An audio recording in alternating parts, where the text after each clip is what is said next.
আমি মাঝে, মাঝে আসলে অবাক হয়ে যাই। কাজ করি কষ্ট করে আমি ঘরে বসে অথচ আপনাদের এত, এত মাথা ব্যাথা কেন আমি তো সেটা বুঝতেই পারতেছি না। তো হ্যালো এভরিওয়ান আসসালামু আলাইকুম।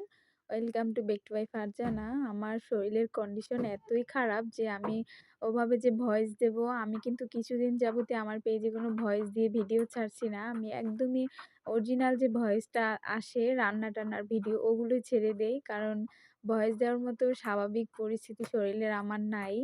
তো সবাই কিন্তু অবশ্যই একটু দোয়া করে দিবেন এবং মূল কথায় আসি যেটা আমি শুরুতেই বললাম যে আমি কাজ করি কষ্ট করে আমি কেন আপনাদের এত সমস্যা।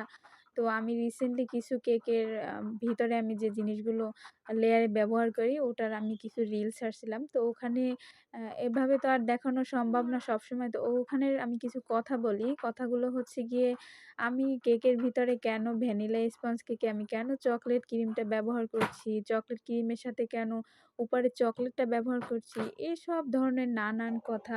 আমার কাছে আসলে কাস্টমাররা যেভাবে চাইবেন আমি তো ওভাবেই দিব, তাই না? তো তাদের কথা হচ্ছে আমি কেন চকোলেট ক্রিমের উপরে অনেকগুলো চকোলেট গ্রেড করে দিচ্ছি।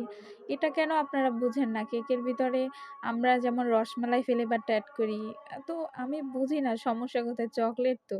এটা কেকের সাথে ক্রিমটা তো দেখতেই পারছেন। আমার এই যে কেকের ক্রিমটা আমি কিভাবে বানাচ্ছি বা কিভাবে আমি দিচ্ছি এটা তো দেখলেই বোঝা যাচ্ছে অরিজিনাল কালারটা আসছে। এটা আমি যে চকোলেটটা মানে মেল্ট করা যে এটা আমি ক্রিমের ভিতরে দিয়েছি ওটাতে যে কালারটা এসেছে ওটাই কিন্তু ব্যাস। আমি কিন্তু অতিরিক্ত কোনো কিছু ব্যবহার করিনি যাতে আমার কাছে এটার যে ফ্লেভারটা আসবে ওটাই ভালো। তো অনেকে কিন্তু টাকা নিয়ে অনেক বাজে, বাজে মন্তব্য করেন। আমি আসলে বুঝি না আপনাদের ভাই সমস্যা কোথায়?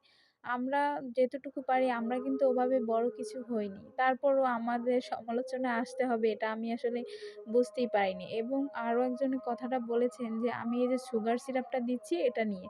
সুগার সিরাপের ভিতরে আমি কি এড করেছি বলেন? আপনার কতটুকু ধারণা আছে? আমার আলহামদুলিল্লাহ যেতটুকু আছে আমি অতটুকু দিয়েই কিন্তু চালাচ্ছি। তো আপনার কতটুকু আছে আমি জানি না। আমি আপনার পেজেও ঘুরে এসেছি। আপনি কিন্তু আসলে আমি তো দেখছি শুধু আপনি টুকিটাকি ফাস্ট ফুড বানাচ্ছেন বা এই টাইপের কিছু। আমি কখনো আপনাকে ছোট করে কোনো কথা বলব না। আমি এতটুকুই বলব কারো কোনো কিছু নিয়ে কখনো হাসবেন না। কাউকে ছোট করার চেষ্টা করবেন না। ভাই প্লিজ কাউকে ছোট কইরেন না। এটা আমার আজকে মনে হয়তো খারাপ লেগেছে এরকম আপনি হয়তোবা আমার যতটা মনে হচ্ছে আপনার হয়তোবা এটা একটা অভ্যাসে পরিণত হয়ে গিয়েছে। আপনি হয়তোবা এভাবে আরো কাউকে বলেছেন। আমার যতটা মনে হয় তো আমি কিন্তু লাস্টের দিকে আমার এই কেকটার ফাইনাল লুকটা দেখিয়েই দিব। আমার এই কেকটা কেমন হয়েছে আমি আগেও রিলে ছেড়েছি অনেকবারই।